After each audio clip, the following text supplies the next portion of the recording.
Hi master. అందరికీ కూడా ఆత్మీయ ప్రణామాలు. అందరికీ బ్రహ్మాస్మి కిషన్ ఛానల్ తరపున స్వాగతం, సుస్వాగతం మాస్టర్స్. ముందుగా మనందరి జగద్గురువైన బ్రహ్మశ్రీ సుభాష్ పత్రి సారికి కూడా కృతజ్ఞతలు తెలుపుకుంటూ చక్కగా ఈరోజు సెషన్ ని స్టార్ట్ చేసుకుందాం మాస్టర్స్. ఎంతో చక్కగా మనము స్వాధ్యాయం సిరీస్ లో భాగంగా బ్రహ్మశ్రీ పత్రి సార్ గారు రచించిన గీతాయుధం అనే చక్కటి గ్రంథం ద్వారా స్వాధ్యాయం చేసుకుంటూ ఉన్నాము. నిన్న ఒక డే 1 పూర్తి చేసుకొని ఈ రోజు డే 2 లోకి ఎంటర్ అయ్యాం మాస్టర్స్. ఎంతో చక్కగా నిన్న ఒక శ్లోకం, దాని యొక్క తాత్పర్యం, అంతరార్థం అంతా కూడా చక్కగా తెలుసుకుందాం. ఈ రోజు ఇంకొక చక్కటి శ్లోకం ద్వారా దాన్ని పలకడం ఎలాగా, మనం దాన్ని నేర్చుకోవాలి అని చెప్పనని ఒక ఆతురత తపనతో ఈ రోజు డే 2 లో స్టార్ట్ చేసుకుందాం. ఈ రోజు ఆ చక్కటి జ్ఞాన ప్రయాణంలో ఆ గీతాయనం ద్వారా మనకి ఆ జ్ఞానబోధ చేయడానికి మనతో పాటు విజయశ్రీ మేడం గారు బెంగళూరు నుంచి మనకు జూమ్ సెషన్ కి విచ్చేసి ఉన్నారు మాస్టర్స్. మేడం, ముందుగా మీకు బ్రహ్మాస్ మెడిటేషన్ ఛానల్ తరపున స్వాగతం, సుస్వాగతం. Thank you so much. Over to you madam. Thank you so much. మనం ఈ మార్గంలోకి రావడానికి ముఖ్య కారణం మన పత్రిజీ గురూజీ.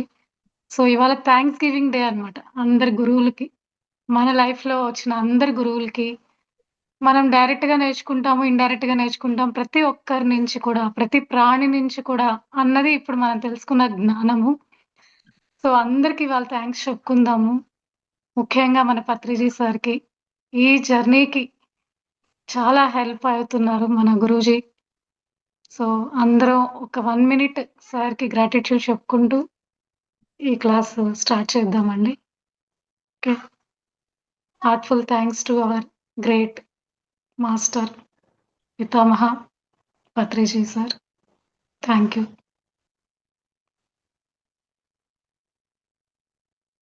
ఓకే అండి. Thank you so much. ఇప్పటికే మీరు ఎక్స్పీరియన్స్ అయి ఉంటారు. బాహ్యంగా అందరూ టీచర్స్ డే అంటే ఓన్లీ స్కూల్ టీచర్స్ వరకే ఇంకా నమ్ముతున్నారు. అసలు టీచర్స్ ఎక్కడో లేరు. మన లైఫ్‌లో మన ఫ్యామిలీ మెంబర్స్ నుంచే మొత్తం నేర్చుకుంటూ ఉంటాము. మన లైఫ్‌లో వచ్చే ప్రాబ్లమ్స్ నుంచి నేర్చుకుంటాము. అవి కూడా మనకి గురువులే. అంటే మన ఛాలెంజెసే మన గురువులు. మన ఫ్యామిలీ పీపుల్ మనకి గురువులు. సో, అలా ఎంతో మంది నుంచి, ప్రతి ప్రాణి నుంచి కూడా ఏదో ఒకటి నేర్చుకోవచ్చు. శత్రువు నుంచి నేర్చుకోవచ్చు, మిత్రుడి నుంచి నేర్చుకోవచ్చు. శత్రువుల నుంచి ఏం నేర్చుకోవాలి అంటే, ఇలా ఉండకూడదని వాళ్ళు మనకి చెప్తారు. అది మనం వాళ్ళ నుంచి చూసి నేర్చుకోవాలి. నేనిలా ఉన్నాను కాబట్టి అది వాళ్ళ నుంచి చూసి మనము సో, ఇలా చేయకూడదు అన్నది కూడా ఒక లెసన్ అన్నమాట. ఒక టీచింగ్ వాళ్ళు మనకి ఇండైరెక్ట్‌గా చేస్తున్నారు. ఇంక మంచి వ్యక్తుల నుంచయితే మంచి తెలుసుకోవడం. చెడు చేసే వాళ్ళ నుంచి చెడు చేయకూడదు అనే విషయం తెలుసుకోవడం.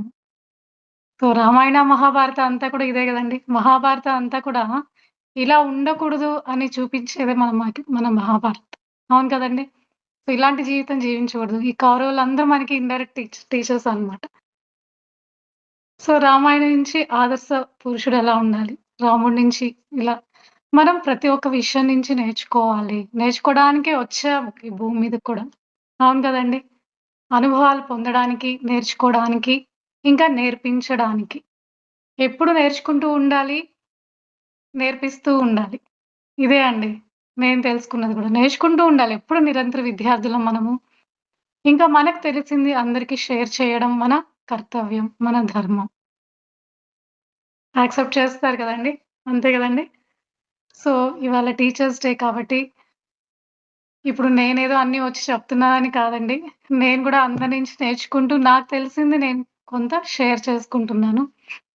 ఇప్పుడు ఈ సీరీస్‌లో మనము గీతాయనం బుక్ ద్వారా సార్ చెప్పిన జ్ఞానాన్ని ఇక్కడ స్వాధ్యాయ యోగం రూపంలో నేను జ్ఞానాన్ని ఈ బుక్ ద్వారా మీకు చెప్తున్నానండి. సో, మళ్ళీ మళ్ళీ చెప్తున్నాను. ఈ సెషన్స్ అంతా గూడా నా జ్ఞానం కాకుండా సార్ ఇచ్చిన జ్ఞానాన్ని షేర్ చేసుకోవడం బుక్ ద్వారా. ఓకే అండి. ఇంకా మెయిన్ ఇంటెన్షన్ ఏంటంటే కంఠస్థం. అంటే అంతే చెప్పింది సుమా అక్క. శ్లోకాస్‌ని నేర్చుకోవడానికి ఒక అవకాశంగా ఈ క్లాసెస్‌ని స్టార్ట్ చేయడం జరిగింది. సో, ప్రతి ఒక్కరి బాధ్యతగా అనుకుంటే ఇవి నేర్చుకోవచ్చండి ఈజీగా. అట్‌లీస్ట్ 108 శ్లోకాస్ చెప్పారు సార్ గీతాయనం నుంచి. అవన్నీ కూడా మనం నేర్చుకోవడానికి ప్రయత్నం చేస్తాము. ఎసెన్స్ ఆఫ్ ఈచ్ శ్లోక. ఒక్కొక్క శ్లోకాలో ఉన్న ఆ చిన్న ఎసెన్స్‌నన్నా క్యాచ్ చేయడానికి మనం ట్రై చేద్దాము ఈ గీతాయనం బుక్ ద్వారా. సో, ఇదండి మెయిన్ ఇంటెన్షన్ ఈ క్లాసెస్ ద్వారా. ఓకే.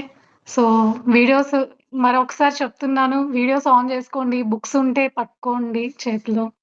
ఒకసారి ఏదైనా చదివేటప్పుడు మీరు గూడా దాన్ని చూసుకుంటూ చెప్పొచ్చనమాట. నేను మళ్ళీ ఇద్దరినే చూసి చెప్పాలి. మిగతా వాళ్ళని గూడా చూసి చెప్తే బావుంటుంది. సో, క్లాస్ ఇంట్రెస్టింగ్‌గా వెళ్తదండి. ఇప్పుడు శ్లోక క్లాస్ అంటే నేర్పించే క్లాస్ అన్నట్లయితే అందరు స్టూడెంట్స్ నాకు కనపడాలి. అప్పుడు చక్కగా జరుగుతుంది.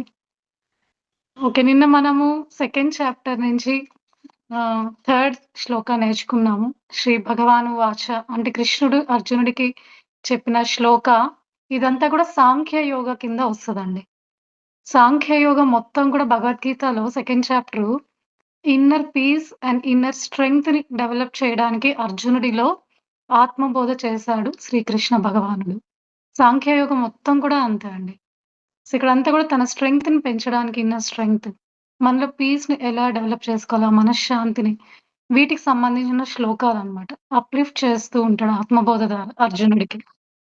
సో, అర్జునుడు ఎంతో దుఃఖభరితగా ఉన్నాడు కదండీ! బలహీనుడిగా ఉన్నాడు. ఇదే కదా మనం నిన్న చెప్పుకున్నాము. కురుక్షేత్ర సంగ్రామంలో తను బలహీనుడయిపోయున్నాడు. తన బుద్ధిని కోల్పోయాడు. ఎంతో బలమైన అర్జునుడు కూడా ఒక్కసారిగా నిరాశ నిస్పృహలకు లోనయ్యాడు.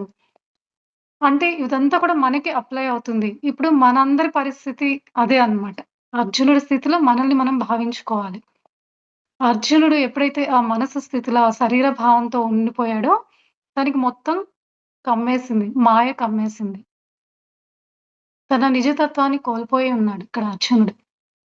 మళ్ళీ ఆ నిజతత్వాన్ని గుర్తు చేయడానికి, తను ఆత్మ అని గుర్తు చేయడానికి, ఈ ఆత్మబోధ అన్నది శ్రీకృష్ణ భగవానుడు భగవద్గీత రూపంలో తనకి బోధించడం జరిగింది. సో, ఇదంతా గూడా ఇది మనకి వర్తిస్తుంది. ఇక్కడ అర్జునుడిలమే అంటే మనమే. సో, మనందరం కూడా ఈ భౌతిక మాయలో ఉండిపోవడం వల్ల, మన నిజతత్వాన్ని కోల్పోవడం వల్ల, అసలు సత్యాన్ని మనం మరిచిపోయి ఉన్నాము. మళ్ళీ ఇదంతా గుర్తు తెచ్చుకునే ప్రక్రియే ఈ ఆధ్యాత్మిక సాధన, ఈ ఆత్మబోధ అని మనకిక్కడ కృష్ణుడు రూపంలో మనకిదంతా కూడా అందబడుతుంది. వేదవ్యాసుల వారు రచించారు. ఓకే అండి. సో, ఓవరాల్‌గా భగవద్గీతలో 4 యోగాలున్నాయండి. మీకందరికి తెలుసు. 18 చాప్టర్స్‌లో 700 శ్లోకాల రూపంలో 4 యోగాలుగా చెప్పబడింది. కర్మయోగము, భక్తి యోగము, జ్ఞాన యోగము, ఇంకా ధ్యాన యోగం. అది రాజయోగం అంటారు. సో, ఈ కర్మయోగం అంతా కూడా ఏంటి అంటే, కర్మల్ని ఆచరించండి. మీ డ్యూటీస్ ఏవైతే ఉన్నాయో, ఆ కర్మల్ని ఆచరించండి. కానీ నిష్కామ కర్మంగా ఉండండి అంటారు. అంటే కర్మలు చేయండి కానండి, కర్మల నుంచి ఏది ఆశించకుండా చేయండి. అది నాకు ఆఫర్ చేయండి అంటున్నాడు భగవంతుడు. రిజల్ట్ మీకు అనవసరము. మీరు కర్మల్ని మాత్రమే ఆచరించండి. మీ డ్యూటీస్‌ని మీరు కరెక్ట్‌గా పెర్ఫార్మ్ చేయండి. మిగతాది నేను చూసుకుంటాను. రిజల్ట్‌ని ఎక్స్‌పెక్ట్ చేస్తా చేయొద్దు కర్మల్ని. ఇంకా పేరు కోసం చేయడము, మనీ కోసం చేయడము, ఏది ఆశించకుండా చేయడం అనేది నిష్కామ కర్మ. నిష్కామ కర్మ ఎప్పుడైతే మనం చేస్తూ ఉంటామో, ఇది కూడా ఒక మార్గము ఆ దైవాన్ని చేరడానికి. 4 రకాలుగా ఈ యోగాల్ని చెప్పబడి ఉన్నాయండి భగవద్గీతలో. ఏదో ఒక రూపంలో మనం ఆ పరమాత్మతో కనెక్ట్ అవ్వచ్చు. అందులో ఒకటి కర్మయోగం అన్నమాట. నిష్కామ కర్మగా చేయాలి. సకామ కర్మ అంటే ఏదో ఆశించి చేయడం సకామ కర్మ అంటారు. నిష్కామ కర్మ అంటే ఏది ఆశించకుండా కర్మని ఆచరించాలి. మన కర్తవ్యాలు, మన డ్యూటీస్‌ని కరెక్ట్‌గా చేసుకుంటూ వెళ్ళాలి. ఏది ఆశించకుండా. రావాల్సిన రిజల్ట్ ఆటోమేటిక్‌గా వస్తుంది. చేయవలసింది చేస్తే పొందవలసింది పొందుతాం. మనకి సింగిల్‌గా ఆల్రెడీ ఫార్ములా ఇచ్చేసారు మన భర్త్రిజీ సార్. సో, ఎప్పుడు నిష్కామ కర్మాన్ని ఆచరించండి అన్నది కర్మయోగం అంతా గూడా ఉంటుందన్నమాట. సో, నెక్స్ట్ జ్ఞానయోగం. జ్ఞానయోగం అంటే జ్ఞానం. మీలో ఉన్న ఆ బుద్ధిని, ఇంటెలెక్ట్‌ని ఇంప్రూవ్ చేసుకోండి. జ్ఞానంతో ఉండండి. ఆత్మ జ్ఞానంతో వ్యవహరించండి. అంటే ఇక్కడ ఎరుకతో ఉండండి. జ్ఞానంతో ఉన్నప్పుడు మనకి ప్రపంచం ఒకలా కనపడుతుంది. అదే జ్ఞానం లేనప్పుడు మనకి ప్రపంచం ఇంకొకలా కనపడుతుంది. ఇప్పుడు మనం ధ్యానంలోకొచ్చి సాధన చేస్తున్నాం, స్వాధ్యాయం చేస్తున్నాం, సజ్జన సాంగత్యాలు చేస్తున్నాం అంటే మనకిప్పుడు చూసే దృష్టి మారింది. ప్రపంచం పట్ల, మన ప్రాబ్లమ్స్ పట్ల, మన ఫ్యామిలీ మెంబర్స్ పట్ల కానీ, మన శత్రువుల పట్ల కానీ, ఒక అండర్‌స్టాండింగ్‌తో, ఒక జ్ఞానంతో మనం ఆ దృష్టిని చూస్తున్నాము. కాబట్టి మనకి అంత దుఃఖం ఉండదు. ఇంతకుముందు ధ్యానంలోకి రాకముందు ప్రతి ఒక్కటి కన్‌ఫ్యూజన్‌లో ఉండే మనము, ధ్యానము, ఈ స్వాధ్యాయం, సజ్జన సాంగత్యం చేసిన తర్వాత మన దృష్టికోణం మారిపోయింది. యెస్ ఆర్ నో అండి? ఖచ్చితంగా మారిపోయింది. కాకపోతే దాని ప్రయత్నంలో మనం ఉన్నాం. ఆ సత్యాన్ని తెలుసుకున్నాం కాబట్టి మనం ఎక్కువ కన్‌ఫ్యూజన్‌లో లేము. దాన్ని సొల్యూషన్ ఓరియెంటెడ్‌గా మనం ప్రయత్నాలు చేస్తున్నాము. ఏ విధంగా దాన్ని క్లియర్ చేసుకోవాలి అన్నదానే ఉద్దేశంతో వెళ్తున్నాం కానివ్వండి, కన్‌ఫ్యూజన్‌లో లేము మనము. సో, ఇదే పెద్ద గిఫ్ట్ అండి. అవునా కాదా? ముందు ఈ విషయం తెలియడమే మనకొక పెద్ద గిఫ్ట్. తర్వాత దాన్ని మనం సిద్ధించుకోవాలి మన సాధనల ద్వారా. అంతే కదండీ! సో, జ్ఞానయోగం అంతా కూడా మన ఇంటెలెక్ట్ మనకి ఎలాగైతే పంచకోశాల్లో ఒక బాడీ అయిన ఇంటెలెక్ట్ బాడీ విజ్ఞానమయ కోశం ఉంది గదండీ! దాన్ని మనం ఇంప్రూవ్ చేసుకోవాలి. ఈ విజ్ఞానమయ కోసమే మన స్వాధ్యాయాల రూపంలో ఇంప్రూవ్ చేసుకుంటాం. శుద్ధి చేసుకుంటాం. దానికి పోషణ ఇస్తాము. మన ఇంటెలెక్ట్ బాడీకి. అదంతా కూడా చెప్పేదే జ్ఞానయోగం అన్నమాట. జ్ఞానంతో బుద్ధి వికసించుకోండి. బుద్ధి ఎప్పుడైతే వికాసం చెందుతుందో, మనకి విచక్షణా జ్ఞానం పెరుగుతుంది. సో, ఎప్పుడు, ఎలా, ఎక్కడ, ఏంటి అన్నిట్లో కూడా ఒక విచక్షణ పెరిగి, మనం ఆ కరెక్ట్ పాత్‌లోకి వెళ్తూ ఉంటాము. ఎందుకంటే అక్కడ బుద్ధి వికాసం చెందింది. సో, ఇంటెలెక్ట్ బాడీని శుద్ధి చేసుకోవడం, పోషణ చేసుకోవడమే జ్ఞానయోగం అంతా కూడా చెప్పబడింది భగవద్గీతలో. ఓకే అండి.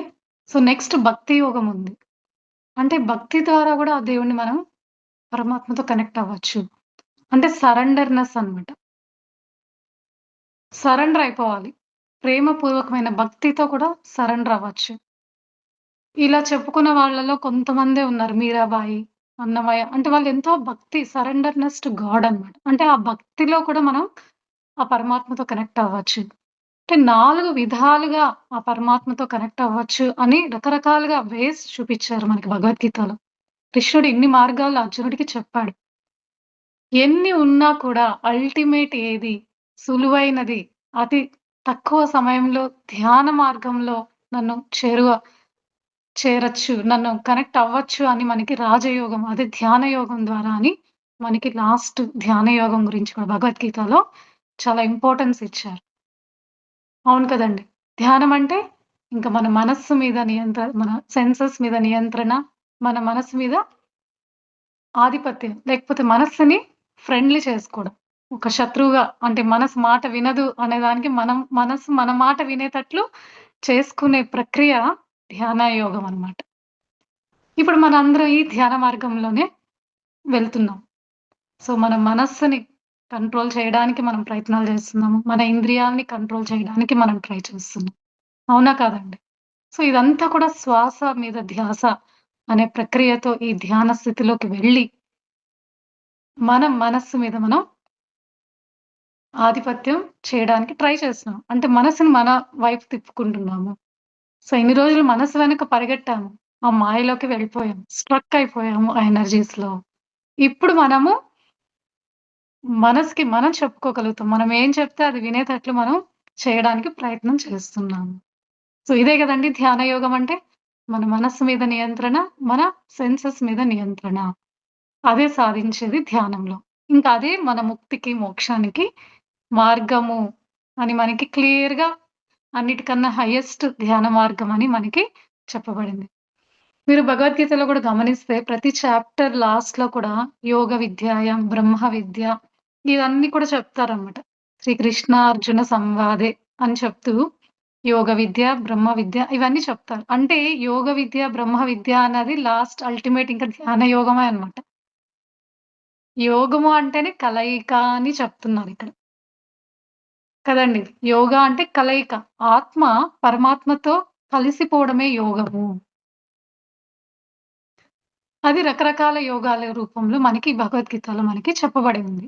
దాంట్లో మనం ధ్యాన యోగాన్ని మనం పట్టుకున్నాం మనమందరం కూడా. ఇప్పుడు మనం చెప్పుకునే సెకండ్ చాప్టర్‌లో ఫస్ట్ శ్లోక నిన్న సెకండ్ చాప్టర్ థర్డ్ శ్లోక మనం ఒకసారి చెప్పుకున్నామండి. ఒక్కసారి ఎవరైనా చదవగలుగుతారా? చూసి కానివ్వండి, చూడకుండా గానివ్వండి. ఎవరైనా చెప్పగలుగుతారంటే హ్యాండ్ రైజ్ చేసి వీడియో ఆన్ చేసుకోవచ్చు. మేడం అన్‌మ్యూట్ చేయొచ్చండి అందరికి కావాలంటే. చూసైనా చదవచ్చండి. మీ దగ్గర బుక్ ఉంటే ఒకసారి మనం రిపీట్ చేసుకుందాము. సో, నెక్స్ట్ శ్లోకాకి వెళ్దాం తర్వాత. ఓకే. అనురాధ మేడం. ఓకే అండి. థాంక్స్ అండి. ఓకే. మీరు సార్ చదవండి ఒకసారి ఫస్ట్ శ్లోక.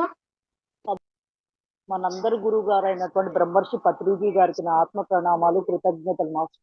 ఈ గ్రూప్ లో, ఈ జూమ్ లో ఉండేటువంటి ప్రతి ఒక్కరికి పేరు పేరున కృతజ్ఞతలు, ఆత్మ ప్రణామాలండి. క్లైబ్యం మాస్మ గమః పార్థ నైతత్వయుప పద్యతే క్షుద్రం హృదయ దౌర్బల్యం యజ్ఞోత్తిష్ట పరంతపా. ఓకే అండి. Thank you so much. మళ్ళీ ఇవాళ ఒక్కసారి నేను రిపీట్ చేస్తాను. బుక్స్ ఉంటే ఒకసారి చూస్తూ చదవండి. నేను చెప్తాను. క్లైబ్యం మాస్మాగమః పార్థ నైతత్వాయుపపద్యతే క్షుద్రం హృదయ దౌర్బల్యం త్యక్తోత్తిష్ట పరంతప. ఓకే అండి. సో, క్లైబ్యం మాస్మాగమః పార్థ నైతత్వాయుపపద్యతే క్షుద్రం హృదయ దౌర్బల్యం త్యక్తోత్తిష్ట పరంతప.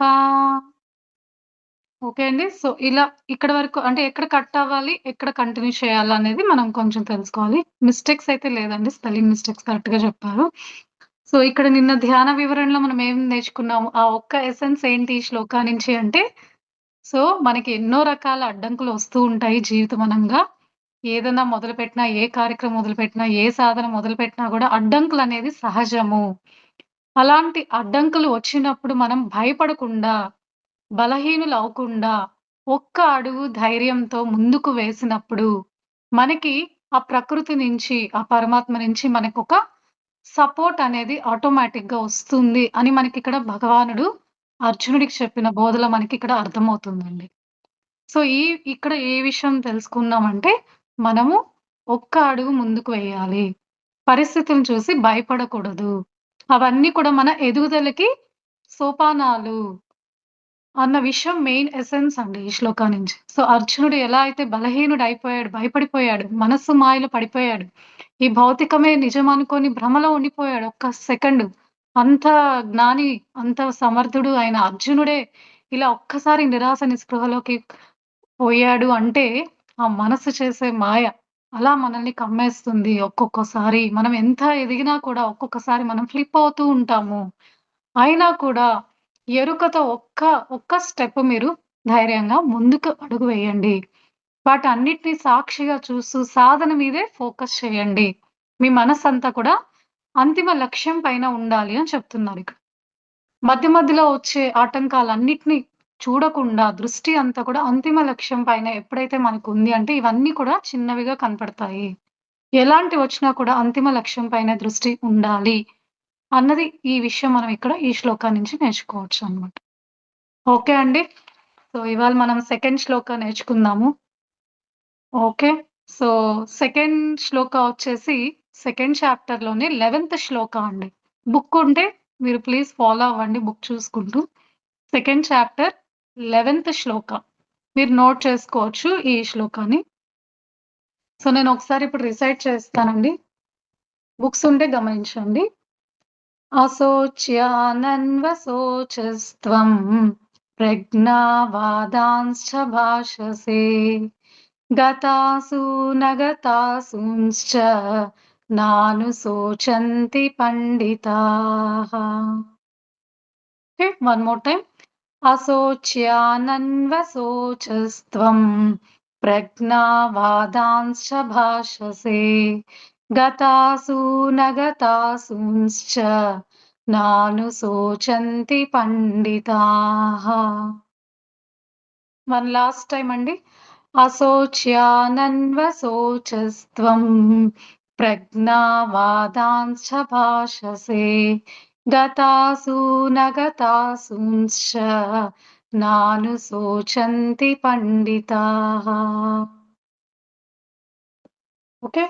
సో, ఇక్కడ అసలు తాత్పర్యం ఏంటి?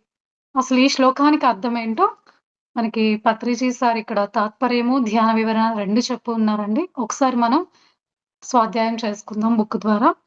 సో, దేనికోసం దుఃఖించకూడదో దానికోసం దుఃఖిస్తూ పైపెచ్చు పెద్ద ఆరిందులా మాట్లాడతావేమిటి? పండితులైన వాళ్ళెవరూ కూడా సజీవుల గురించి కానీ, విగత జీవుల గురించి కానీ ఏమాత్రం దుఃఖించరు సుమా అని చెప్పారిక్కడ. సో, అశోచ్య నన్వ శోచస్త్వం. ఈ ఫస్ట్ వర్డ్‌కి ఇదే మీనింగ్ అండి. అంటే వేటి గురించి మనం విచారించకూడదో వాటి గురించి మనం విచారిస్తున్నాం. ఏది అనవసరమో వాటి గురించి మనం ఎక్కువ ఆలోచిస్తున్నాము అనేది ఈ వర్డ్‌కి ఇక్కడ మీనింగ్ వస్తదనమాట. ప్రజ్ఞా వాదాంశ భాషసే. ఇక్కడ అర్జునుడు ఎలా ఉన్నాడనేది చెప్తున్నాడు ఇక్కడ శ్రీకృష్ణ భగవానుడు. నువ్వు ప్రజ్ఞగాను ఉంటున్నావు. మళ్ళీ ఏమీ తెలియనివాడు లాగా గూడా ఉంటున్నావు. అంటే మాటల పరంగా నువ్వు ధైర్యంగా మాట్లాడుతున్నావు. ఎంతెంతో పండిత జ్ఞానంతో అన్నీ చెప్తున్నావు. కానీ నీ ఆలోచనలు మాత్రం ఆ ప్రజ్ఞ లేదు. ఒక సామాన్య అజ్ఞానవంతులు ఎలా మాట్లాడతారో, ఎలా ఆలోచిస్తున్నారో అలా ఉంది నీ ఆలోచన. కానీ మాటల్లో మాత్రం ప్రజ్ఞ ఉంది అంటున్నాడు. అర్జునుడితో కృష్ణుడు ఇలా చెప్తున్నాడన్నమాట. ప్రజ్ఞా వాదాంశ భాషసే. భాష రూపంలో ప్రజ్ఞ ఉంది. కానీ ఆలోచన రూపంలో అజ్ఞానం కనపడుతుంది అర్జున అని కృష్ణుడు ఇక్కడ చెప్తున్నాడన్నమాట. గతాసు నగతాన్ సూష నాను శోచంతి పండితాః.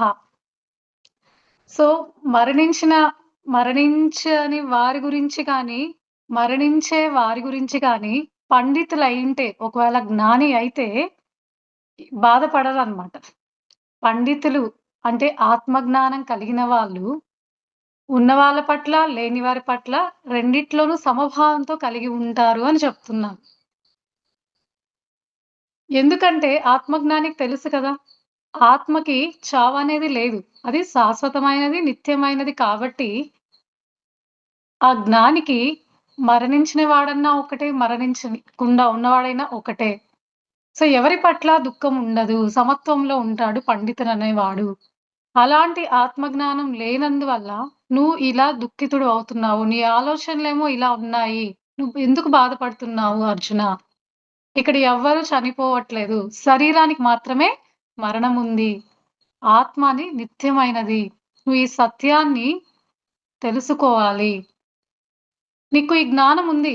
కానీ దాన్ని స్వీకరించలేకపోతున్నావు. ఆలోచనలో మళ్ళీ నువ్వు బలహీనుడైపోతున్నావు.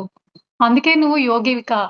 ధ్యాన సాధన చెయ్యి అని కృష్ణుడు ఇక్కడ అర్జునుడికి బోధన చేస్తున్నాడు. సో, ఇప్పుడు మనకి ధ్యాన వివరణలో ఇంకొకసారి మన పత్రిజీ సార్ ఇక్కడ మన క్లుప్తంగా చెప్పి ఉన్నారండి. ఇదే విషయాన్ని మనం ఇందులో ఈ విషయాన్ని తెలుసుకుందాం ఒకసారి. ప్రజ్ఞ, శోకం అనేది 2 పరస్పర విరుద్ధ అంశాలు. 2 పరస్పర విరుద్ధ స్వభావాలు. ప్రజ్ఞ కలిగినవాడు పండితుడు.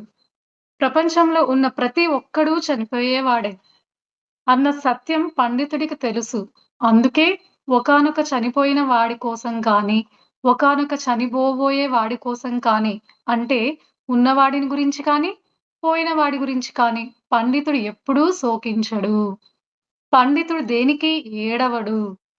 ఏమేం సాధించాలో అవన్నీ సాధిస్తూనే పోతుంటాడు. వదనంలో విషాద ఛాయలు కూడా ఉండవు. ఎప్పుడు ఆనందమే ఆనందం. అర్జునుడు ఒక ప్రక్కన తన బంధువులు, గురువులు యుద్ధంలో చనిపోతారు అని ఏడుస్తున్నాడు. ఇంకొక ప్రక్కన రక్తపాతం ఎందుకు చెయ్యాలి అని భిక్షాటన చేసి బ్రతుకుతాను అని గొప్ప గొప్ప మాటలు కూడా మాట్లాడుతున్నాడు. అంటే ఒక పక్కన శుద్ధ పామరుడిలాగా ఏడుస్తున్నాడు. ఇంకొక ప్రక్కన పండితుడిలాగా మాట్లాడుతున్నాడు. దేనికైనా ఏడ్చేవాడు పామరుడు. దేనికి ఏడవని వాడే పండితుడు. పండితుడు అంటే ఆత్మశాస్త్రం అవగతమైన వాడు. పామరుడు అంటే ఆత్మశాస్త్రం ఎంత మాత్రం అవగతం కానివాడు.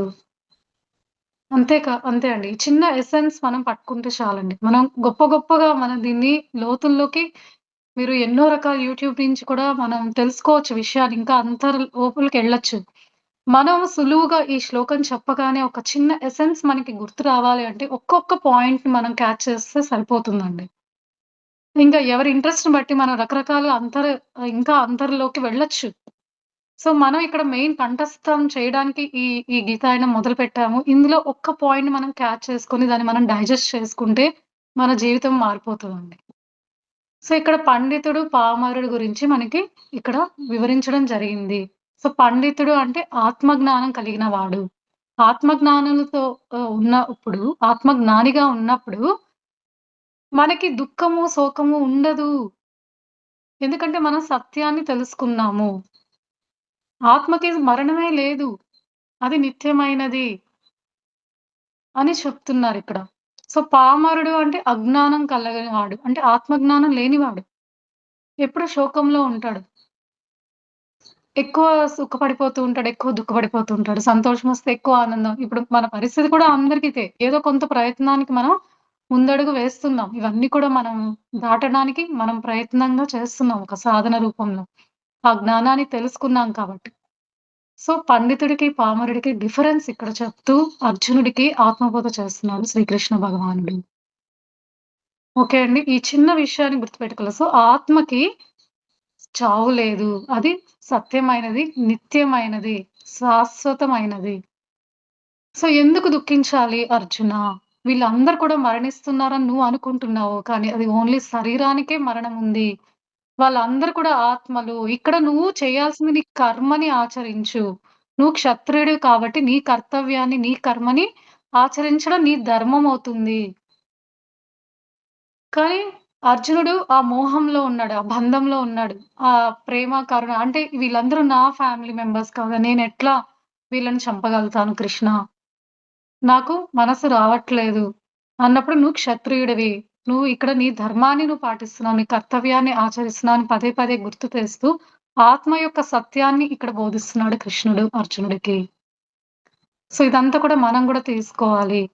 సో, ఈ శక్తిని, ఈ ఆత్మ శక్తిని, ఈ ఆత్మ జ్ఞానాన్ని మనం ఎప్పుడైతే పెంపొందించుకుంటామో, మనం ఒక స్థిమితంగా ఉంటాము. ఏది జరిగినా కూడా ఒక స్థిమితంగా, ఒక స్టేబుల్ మైండ్‌తో ఉండగలుగుతాము. లేదంటే మనము ఆ స్ట్రక్ ఎనర్జీస్ అంటారు. ఆ లూప్‌లోకి వెళ్ళిపోతాం మనము. ఆ శోకం అనే ఆ నెగెటివ్ ఎనర్జీలోకి మనం గూడా కూరుకొని పోతామండి. సో, ఆత్మ జ్ఞానం పెరగాలి. ప్రతి ఒక్కరూ ఆత్మ జ్ఞానులవ్వాలి. సత్యం తెలుసుకున్నప్పుడు, దాన్ని ఆచరించినప్పుడు, మనకి ఆ దుఃఖం నుంచి మనం బయటపడతాము అన్నది ఎసెన్స్ అన్నమాట ఈ శ్లోకం నుంచి. సో, అదండి అర్థమైందనుకుంటాను. ఈ చిన్న విషయము. ఓకే. ఇప్పుడు మనం శ్లోకాన్ని కంఠస్థం చేయడానికి ట్రై చేద్దామండి. ఓకే.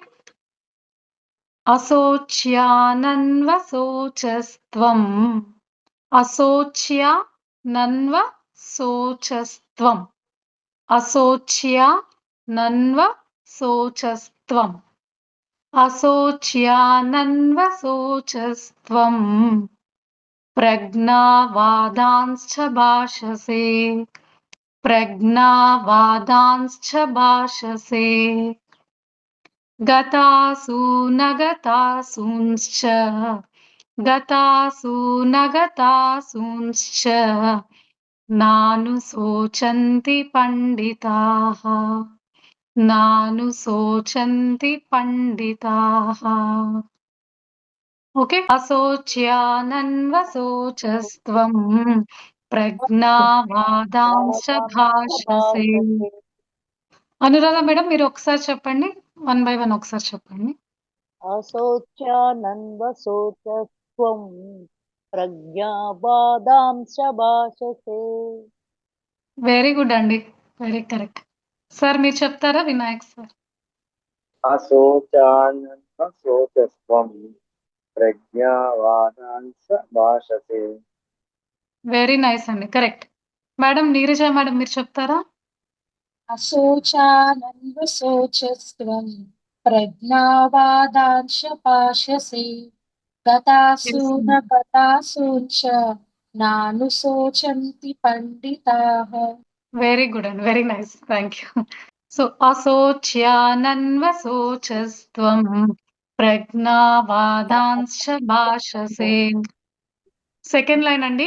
గతాసు నగతాసూంశ్చ గతాసు నగతాసూంశ్చ గతాసు నగతాసూంశ్చ నానుశోచంతి పండితాః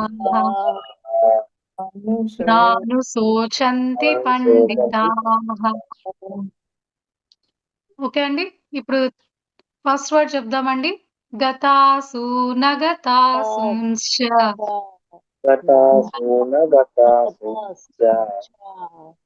నానుశోచంతి పండితాః.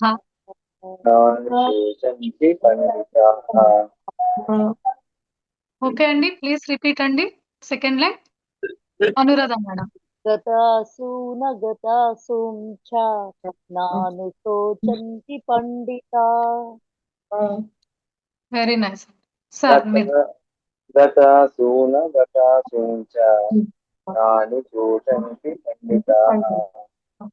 ఎస్ అండి. కరెక్ట్. ఓకే. గతాసు నగతాసూంశ్చ నానుశోచంతి పండితాః. మనం 2-3 టైమ్స్ ప్రాక్టీస్ చేస్తే చదవడానికైతే వచ్చేస్తదండి. ఇంకా దీన్ని కంఠస్థం చేసి చూడకుండా నేర్చుకోవాలంటే అది మీరు టైమ్ స్పెండ్ చేయొచ్చు. మళ్ళీ ఫోకస్‌లో ఏముంది అంటే ఎందుకు చదవాలి? ఎందుకు నేర్చుకోవాలి? అని చాలా మందికి ఉండుంటదండి. మాకు మీనింగ్ తెలిస్తే కూడా చాలు గదా! నాకు శ్లోకాలు ఎందుకని చాలా మందికి ఉంటది డౌట్. యాక్చువల్‌గా ఇందులో ఒక వైబ్రేషన్ ఉందండి. దీంట్లో చెప్పాను గదా! ప్రాణశక్తి ఇందులో కూడా ఉంది. ఇది భగవంతుడి నుంచి వచ్చిన గీత అన్నమాట. సో, అన్నిటికన్నా హైయెస్ట్ కాస్మిక్ ఎనర్జీ ఉన్న బుక్ ఏది అంటే భగవద్గీత అన్నమాట. అందువల్ల నేను పదే పదే మీకు చెప్తున్నాను. ఈ శ్లోకాలు ఉచ్చరించడం వల్ల కూడా మనకి పాజిటివ్ ఎనర్జీ మనకి వైబ్రేట్ అవుతదన్నమాట. సో, అంత ఇంపార్టెంట్‌గా భగవద్గీతకి టైమ్ స్పెండ్ చేయాలి. ప్రతి ఒక్కరు కూడా. అందుకే ఇది నేను బాధ్యతగా తీసుకోండి, ధర్మంగా తీసుకోండి అని చెప్తున్నాను ప్రతిసారి. సో, ఎంతలో కొంత చదవడానికైనా నేర్చుకోండి. ఇంకా ఇంట్రెస్ట్ అయితే కంఠస్థం కూడా చేయండి. పద్యాలు, శ్లోకాలు, పాటలు, ఈ మ్యూజిక్ ఇవన్నీ కూడా నేర్చుకోవడం వల్ల ఏమవుతుందంటే, మన విశుద్ధి చక్ర కూడా శుద్ధి చేయబడుతుంది, యాక్టివేట్ అవుతుంది. ఇదొక సత్యం అండి. నేను స్పిరిచువల్ టాబ్లెట్స్ అన్న కోర్స్ కూడా చేశాను. మీకు దాని గురించి కూడా త్వరలో మళ్ళీ క్లాసెస్ పెడతాను. అంటే ఇక్కడ ఏం చెప్తారంటే, మన ఒక్కొక్క చక్రాకి ఒక్కొక్క పోషణ ఇస్తూ ఉండాలన్నమాట. మనం ఈ భౌతిక ప్రపంచంలో ఉన్నప్పుడు విశుద్ధ చక్ర అంటే కంఠానికి సంబంధించిన విషయం. ఇప్పుడు థైరాయిడ్ ప్రాబ్లమ్స్ ప్రతి దగ్గర, ప్రతి ఫ్యామిలీలోనూ మనం కామన్‌గా చూస్తున్నాం. సో, ఇలాంటి వాళ్ళకి కూడా సొల్యూషన్ ఏంటి అంటే, ఏం చెప్తామంటే మ్యూజిక్ నేర్చుకోమని చెప్తాం. శ్లోకాలు కంఠస్థం చేయమంటాం. తెలుసా అండి? పద్యాలు నేర్చుకోమంటాం. భజగోవిందము, ఇట్లా లలిత, విష్ణు, భగవద్గీత మీకేవి తోస్తే అవి పద్యాలు, వేమన శతకాలు ఇవన్నీ కూడా నేర్చుకోమని సజెస్ట్ చేస్తామమ్మ. సో, చాలా మంది ఇవన్నీ నేర్చుకొని థైరాయిడ్ సులువుగా పోగొట్టుకున్న వాళ్ళు కూడా ఉన్నారు. స్పిరిచువల్ టాబ్లెట్స్‌లో కౌన్సెలింగ్స్ ద్వారా. ఎందుకు ఇంత ఇంపార్టెంట్‌గా నేను చెప్తున్నానంటే, ఇవన్నీ నాకు మైండ్‌లో ఉన్నాయి కాబట్టి ఏదో ఒక రూపంలో ఇది అందరికీ నేర్చుకోవాలి అన్న ఇంపార్టెన్స్ తెలిస్తే టైం ఉంది గదండీ! ఇప్పుడు మనకు బాధ్యతలన్నీ లేవు. ఇంట్లో అన్ని పనులు అయిపోయాయి. మధ్యాహ్నం ఖాళీగా ఉన్న సమయాన్ని మనం ఈ విధంగా యుటిలైజ్ చేసుకోవడం వల్ల మనకి బెనిఫిట్టే. నష్టం ఏమీ లేదండి.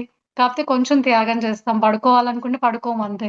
దాని బదులు మనం ఇక్కడ ఎనర్జీని గూడా తీసుకుంటాము. ఇది ఇంపార్టెంట్ అండి. ఇక్కడ మనం ఎనర్జీని కోల్పోవట్లేదు. ఎనర్జీని మనం సంపాదించుకుంటున్నాము. సో, ఈ విషయాన్ని అందరూ గమనిస్తారని ఆ ఉద్దేశంతో మళ్ళీ మళ్ళీ చెప్తున్నాను. మనం నేర్చుకుంటూ ఉండాలి. కొత్త కొత్తవి నేర్చుకుంటూ ఉంటే బ్రెయిన్ కూడా ఎప్పుడు యాక్టివ్‌గా ఉంటుందండి. ఏదో ఒకటి నేర్చుకోవాలి మీరు ప్రతిరోజు కూడా. అట్‌లీస్ట్ నెలకి ఇది నేర్చుకోవాలన్న టార్గెట్ అన్నా పెట్టుకొని, వీలైనప్పుడల్లా కూడా దానికి టైమ్ స్పెండ్ చేయాలి. అది మ్యూజిక్ కావచ్చు, ఇంకేదైనా ఆర్ట్స్. 64 కళల్లో ఏదో ఒక కళను మీరు పట్టుకోవాల్సిందే. అప్పుడు మనం ఎప్పుడూ యాక్టివ్‌గా ఉంటాం లైఫ్‌లో. మన బ్రెయిన్ కూడా ఏ రోజుకి ఆ రోజు యాక్టివ్ అవుతుంది. కొత్త సెల్స్ పుట్టుకొస్తుంది.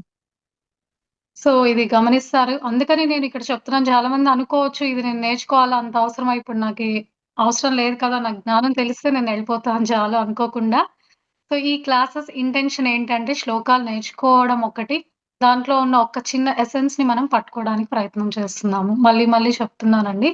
సో, ఇంట్రెస్ట్‌గా నేర్చుకోండి. వీడియోస్ ఆన్ చేసుకోండి. బుక్స్‌ని పట్టుకోండి. ఒక చిన్న బుక్కు, పెన్ గూడా పట్టుకొని ఆ ఇంపార్టెంట్ ఎసెన్స్‌ని రాసుకోండి. మనం లాస్ట్‌కొచ్చేసరికి ఆ 108 లైన్స్ మనకి మన పాకెట్ బుక్‌లో ఉంటాయి. ఒక్కొక్క శ్లోకా నుంచి ఒక్కొక్క ఎసెన్స్‌తో, ఒక్కొక్క లైన్‌తో మనం రాసుకుంటే, మనం ఎప్పటికప్పుడు మనం రివిజన్ చేసుకుంటే ఈజీగా భగవద్గీత ఎసెన్స్ మనకి భత్రిజీ సారు 108 శ్లోకాల రూపంలో మనకి ఆ భగవద్గీత ఎసెన్స్‌ని మనకి అందించారు. అది మనము ఈజీగా మనం ఎప్పటికి రివైజ్ చేసుకోవచ్చనమాట. పెద్ద పెద్ద బుక్స్ ఓపెన్ చేయక్కర్లేదు. మళ్ళీ యూట్యూబ్ అదే పనిగా సెర్చ్ చేసి వెతుక్కోనవసరం లేదు. మన పాకెట్ బుక్ మన దగ్గర ఎప్పుడు మనతో క్యారీ చేసుకోవచ్చు. మన హస్తభూషణం గదండీ బుక్కు. సో, ఈ చిన్న ఎసెన్స్‌ని మనం మన బుక్ మన దగ్గరే మన పాకెట్‌లో ఎప్పుడు మన దగ్గరే ఉంటే, సో, మనకెప్పుడు మోటివేషన్ అనేది అందుతూ ఉంటుంది. ప్రజ్ఞా చెప్పండి ఎవరో చెప్తున్నారు. ఒకసారి శ్లోకాన్ని రిపీట్ చేయండి ఎవరైనా. ఓకే అండి. సో, ఇంకొక్కసారి నేను శ్లోకాన్ని రిపీట్ చేసి నెక్స్ట్ శ్లోకాకి వెళ్ళిపోదాం మనం టైం ఉంది కాబట్టి. అశోచ్యానన్వశోచస్త్వం ప్రజ్ఞావాదాంశ్చ భాషసే గతాసు నగతాసూంశ్చ నానుశోచంతి పండితాః. ఓకే అండి. సో, అర్థమైందా? సెకండ్ చాప్టర్‌లోని 11థ్ శ్లోక అండి. నోట్ చేసుకోండి. మళ్ళీ కావాలంటే యూట్యూబ్‌లో వినొచ్చు. ఈ రికార్డింగ్ గూడా అవైలబుల్ ఉంటది. మళ్ళీ వినొచ్చు మీరు. సో, టైమ్ స్పెండ్ చేసి నేర్చుకోండి. సో, ఇందులో ఎసెన్స్ ఇవాళ మనం మన లైఫ్‌కి మనం ఏమి అప్లై చేసుకోవాలి అంటే, అందరూ ఆత్మజ్ఞానులవ్వాలి. ఆత్మజ్ఞానం పెరిగినప్పుడే ఆ సత్యాన్ని మనం యాక్సెప్ట్ చేస్తాం గూడా. అప్పటి వరకు సత్యం తెలిసినా యాక్సెప్ట్ చెయ్యము. ఎప్పుడైతే ఆత్మజ్ఞానులుగా మనం ధ్యాన సాధన ద్వారా పెంచుకుంటామో, ఈ స్వాధ్యాయం, సజ్జన సాంగత్యాల ద్వారా, మనం దాన్ని ఆచరించడానికి, దాన్ని మనం అనుభవించడానికి మన సాధనం ద్వారా మనం తెలుసుకోగలుగుతాము. సో, అందరూ ఆత్మజ్ఞానులవ్వాలి అన్నదే ఈ భగవద్గీత సారమండి. మొత్తం ఆ భగవద్గీత సారమంతా ఏంటి అంటే మీరు ఆత్మజ్ఞానులవ్వాలి. మీరు లేకపోతే ఈ భౌతిక మాయలో పడిపోతారు. భవచక్రంలో మీ లైఫ్ అండ్ డెత్ సైకిల్ అనేది రిపీట్ అవుతూ ఉంటుంది. మీరు ఈ సైకిల్‌ని ఎండ్ చేసి, మీరు ఆత్మజ్ఞానాన్ని తెలుసుకొని, ఎప్పుడైతే సత్యాన్ని ఆచరిస్తారో తెలుసుకొని, అప్పుడు మీరు నాకు కనెక్ట్ అవుతారు. నాలో ఐక్యమవుతారు. అదే యోగము. ఆత్మ పరమాత్మలో ఐక్యమవ్వడమే అంతిమ లక్ష్యం. అంతిమ జీవిత ధ్యేయం ఏంటి? ప్రతి ఒక్కరి జీవిత ధ్యేయం ఏంటి అంటే, ఆత్మ పరమాత్మలో ఐక్యమవ్వడమే. మనం ఒక్కొక్కరం ఒక్కొక్క స్థితిలో ఉన్నాము. అంతే తేడా అన్నమాట. కానీ అందరి లక్ష్యం అదే అన్నది అసలైన జీవిత ధ్యేయము. సో, ఇవన్నీ కూడా మెటీరియల్ సక్సెస్ అనేది మనకి మన పొట్టకూటి కోసమే. అసలైన విద్య ఆత్మ విద్య తెలుసుకోవడమే ఈ భూమి యొక్క లక్ష్యం. భూమి మీద మనం జన్మ తీసుకున్న కారణం ఏంటి అంటే, ఈ అనుభవాలన్నీ తీసుకొని, అనుభవంగా పాఠాలన్నీ నేర్చుకొని, తిరిగి మనం ఆ మోక్షాన్ని పొందడానికి, ఆ పరమాత్మలో ఐక్యమవ్వడానికి, ఒక నాటకాన్ని ఆడడానికి అనుభవాల ద్వారా వస్తామనమాట భూమి మీద. అందుకే సో, లైఫ్ అనేది ఒక పెద్ద కాస్మిక్ జోక్ అంట. ఈ జోక్‌లో మనం అనుభవాల్ని తీసుకొని మళ్ళీ అది పరమాత్మలో ఐక్యమైపోవడమే ఈ జర్నీ యొక్క ప్రాముఖ్యత అన్నమాట. అంతిమ ధ్యేయం కూడా. ఇంకా ఓంకారం చేసి మనం ఒక 5-10 మినిట్స్ మెడిటేషన్ అయినా చేసుకోవచ్చు. అప్పుడు క్లియర్‌గా ఉంటుందండి. ఒకరోజు సింపుల్‌గా చెప్పుకున్న రోజు 2 కూడా పూర్తి చేద్దాము. వాటాన్ని బట్టి చూద్దామండి. ఓకే. సో, ఇంకొక్కసారండి సెకండ్ చాప్టర్ 11థ్ శ్లోక మళ్ళీ ఒకసారి చెప్తున్నాను. అశోచ్యానన్వశోచస్త్వం ప్రజ్ఞావాదాంశ్చ భాషసే గతాసు నగతాసూంశ్చ నానుశోచంతి పండితాః. సో, ఇక్కడ విడివిడిగా కూడా చెప్పున్నారండి. ఒక్కొక్క వర్డ్ కూడా ఏంటి అనేది పత్రిజీ సార్ చెప్పున్నారు. అది కూడా నేను ఒకసారి చదువుతానండి. త్వం. త్వం అంటే నువ్వు. అశోచ్యాన్ శోకింపదగని వారి గురించి అన్యశోచః శోకిస్తున్నావు. చ అంతేకాక ప్రజ్ఞావాదాన్ ప్రజ్ఞావాదాలను భాషసే మాట్లాడుతున్నావు.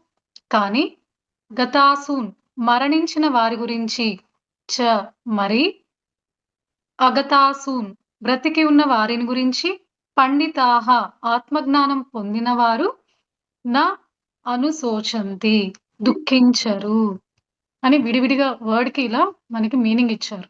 సో, దేనికోసం దుఃఖించకూడదో దానికోసం దుఃఖిస్తూ పైపెచ్చు పెద్ద ఆరిందులా మాట్లాడతావేమిటి? పండితులైన వాళ్ళెవరు కూడా సజీవుల గురించి కానీ, విగత జీవుల గురించి కానీ ఏమాత్రం దుఃఖించరు సుమా. సో, ఈ ఎసెన్స్‌ని మనం డైజెస్ట్ చేసుకుందామండి. సో ఇప్పుడు మనం ఓంకారం ఒక 9 టైమ్స్ చేసి అందరూ కూడా చెప్పండి. ఓంకారం ఒక 9 టైమ్స్ చెప్తాం మన బ్రీతింగ్‌తో. తర్వాత మనము ఒక 5 మినిట్స్ మెడిటేషన్ చేద్దాము. సో అప్పుడు మనకి ఈ శ్లోక డైజెస్ట్ అవుతుందని అనుకుంటానండి. ఓకే. అందరూ స్ట్రెయిట్ కూర్చోండి. సో మీరు కూడా చెప్పండి. ఓంకారం మీరు కూడా ఉచ్చరించండి. 9 టైమ్స్ చేద్దాము. రెడీ అండి అందరూ? ఓం.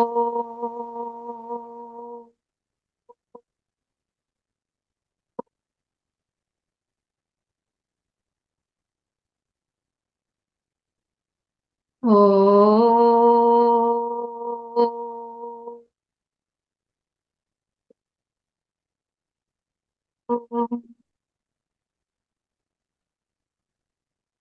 ఓం.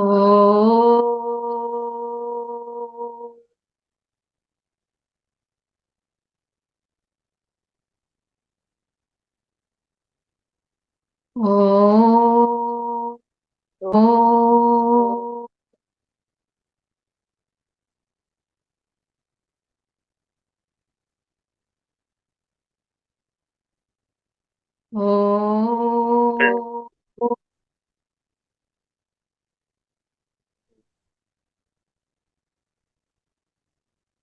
ఓం.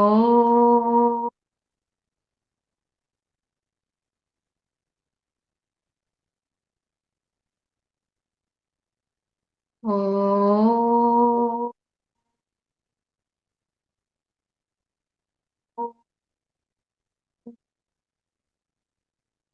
ఓం.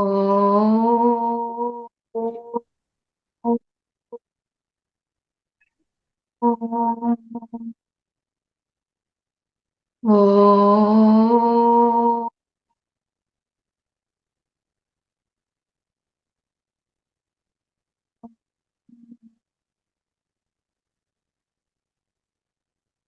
ఒక 5 మినిట్స్ మీ శ్వాస మీద గమనిస్తూ శ్వాస మీద ధ్యాసతో కూర్చొని ధ్యానం.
నిదానంగా మీ చేతి వేళ్ళు తీసి కళ్ళ మీద పెట్టుకోండి. 1, 2, 3, 4, 5. నిదానంగా అరచేతులను చూస్తూ కళ్ళు తెరవండి ఫ్రెండ్స్.